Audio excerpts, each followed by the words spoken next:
আমাকে দাওয়াত করা হইতো, তা আমি মোটামুটি একটা বয়ান প্রস্তুত করতাম।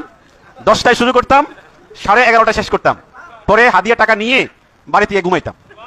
এই ছিল আমাদের যুগে শবে কদর।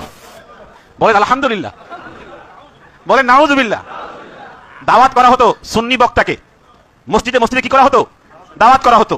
মোটামুটি জিলাফি 5 মণ অথবা গরুর গোশতের বিরিয়ানি। কখন? কথা কন না, কখন?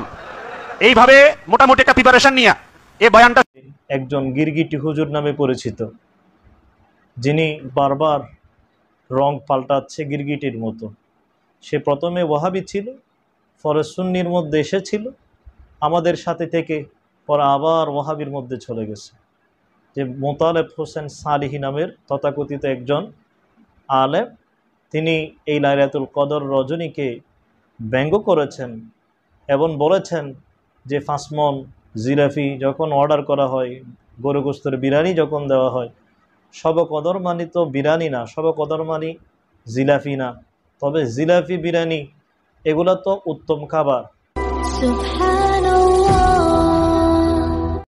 সম্মানিত দর্শক ও শ্রোতা, যারা আমাদের মিশকাত টিভি চ্যানেল দেখবেন, দেশে দেশের বাহিরে, যেখান থেকে আমাদের এই আজকের এই অনুষ্ঠান দেখবেন, আমি প্রত্যেককে আমার অন্তরের অন্তঃস্থল থেকে মোবারকবাদ এবং সালামি জানাচ্ছি। আসসালামু আলাইকুম ওয়া রাহমাতুল্লাহ।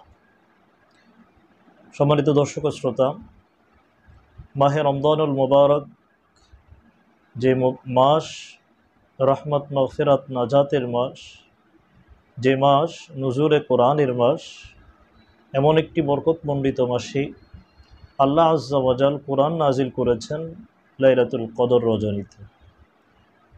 আল্লাহ রাব্বুল আলামিন যে কদর রজনীর ব্যাপারে সূরা কদরের মধ্যে বর্ণনা দিয়েছেন, লাইলাতুল কদরি খায়রুম মিন আলফি শাহর। লাইলাতুল কদর যেটা রজনী, যে রাত, আল্লাহ বলেছেন খায়রুম মিন আলফি শাহর, এই রজনীটা 1000 মাস অপেক্ষা উত্তম। সুবহানাল্লাহ। এমন বরকতমণ্ডিত রজনী যা আল্লাহর কোরআন দ্বারা সাব্যস্ত, সত্যায়িত। আজ দেখা যায় সেই লাইলাতুল কদরের বিরুদ্ধে বলার লোকের অভাবও নাই। দাড়ি, টুপি, আবা কাবা, পাগড়ি, জুব্বা সব গায়ে রেখে আল্লাহর ঘর মসজিদের মধ্যে রাসূলুল্লাহর অবস্থান করা, রাসূলুল্লাহর দণ্ডায়মান হওয়ার জায়গা মিম্বারের মধ্যে বসে আজ লাইলাতুল কদরের বিরুদ্ধে বলছে তথাকথিত আলেম নামের জাহেলে মোরাক্কাবে গায়রা মুফিদরা। তাদের মধ্যে একজন গিরগিটি হুজুর নামে পরিচিত, যিনি বারবার রং পাল্টাচ্ছে গিরগিটির মতো। সে প্রথমে ওয়াহাবি ছিল, পরে সুন্নির মধ্যে এসেছিল, আমাদের সাথে থেকে পরে আবার ওয়াহাবির মধ্যে চলে গেছে। যে মোতালেব হোসেন সালিহি নামের তথাকথিত একজন আলেম, তিনি এই লাইলাতুল কদর রজনীকে ব্যঙ্গ করেছেন এবং বলেছেন যে 5 মণ জিলাফি যখন অর্ডার করা হয়, গরু গোস্তের বিরিয়ানি যখন দেওয়া হয়, শবে কদর মানি তো বিরিয়ানি না, শবে কদর মানি জিলাফি না, তবে জিলাফি বিরিয়ানি এগুলা তো উত্তম খাবার, এগুলা তো আপনার আল্লাহ আজ্জা ওয়া জালের নিয়ামতের মধ্যে অন্যতম রিজিক। তো এই রিজিকগুলা কদর রজনীতে কেউ ভক্ষণ করলে, খেলে, এতে কি গুনাহগার হয়ে যাবে? এভাবে কদর রজনীকে ভেঙ্গিয়ে আপনার ব্যঙ্গ করে এইভাবে মসজিদের মিম্বারে কথা বলার অধিকার তুমি কোথায় পেলে? তোমাকে ইসলাম এই এজাজত কোথায় দিল? কোরআন ও সুন্নাহর কোনো বর্ণনাবিহীন সরাসরি তোমাদের সময়ের লাইলাতুল কদর কিভাবে পালিত হতো বলে মিম্বারে মেহরাবের মধ্যে বসে এই লাইলাতুল কদরের ব্যাপারে এমন গোস্তাহি তুমি কিভাবে করতে পারো? অথচ যেই লাইলাতুল কদরের ব্যাপারে ইতিপূর্বেই আমি আপনাদের খেদমতে সূরা কদরের আয়াতে কারিমা তেলাওয়াত করলাম। পাশাপাশি যে লাইলাতুল কদর 27তম রজনীতে নিহিত, এই মর্মে মুসলিম শরীফের একটা হাদিস আপনাদের সম্মুখে আমি কোট করতে চাই, যা মুসলিম শরীফের 762 নম্বর হাদিস, যেখানে বর্ণনা হয়েছে সৈয়দানা উবাই ইবনে কাব রাদিয়াল্লাহু তাআলা আনহু থেকে হাদিস। তিনি আল্লাহর শপথ করে বলেছেন যে লাইলাতুল কদর অবশ্যই রমজান মাসের মধ্যে নিহিত আছে।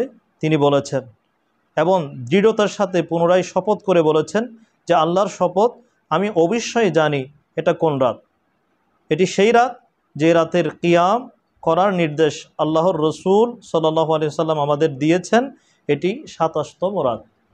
এভাবে তিনি ধরে দিয়েছেন, তিনি বলেছেন হিয়া লাইলাতুস সাবিঈন ওয়া ইশরিন বলেছেন। অতএব এমন 27তম রজনীতে কেউ যদি আমাল করে, ভালো কাজ করে, এমন লাইলাতুল কদর রজনীকে তুমি ব্যঙ্গ করার অধিকার কোথায় পাও? আর ওই রাতে যদি তাবরুক হিসেবে জিলাপি কিংবা বিরিয়ানি আহার করা হয়, গ্রহণ করা হয়, সেটা কি হারাম কোনো বস্তু, হারাম কোনো খাবার? তুমি ইসলাম যদি সত্যিকার অর্থে স্টাডি করে থাকো, ইসলাম বুঝে থাকো, কখনো কদরের রজনীকে ব্যঙ্গ করার অধিকার ইসলাম তোমাকে দেয় নাই। বোঝা গেল ইসলামটাকে ঢাল বানিয়ে যখন যা ইচ্ছা তাই তোমরা মুখ দিয়ে বলে যাও। এই বলে যাওয়া কখনো একজন মুসলমানের জন্য সমীচীন হতে পারে না। তাই আমি বলবো, লাইলাতুল কদরকে ব্যঙ্গ করেছো তুমি, যেভাবে তুমি বেয়াদবি করেছো সেইভাবে তওবা করে ঈমান ও ইসলামের পথে ফিরে আসো।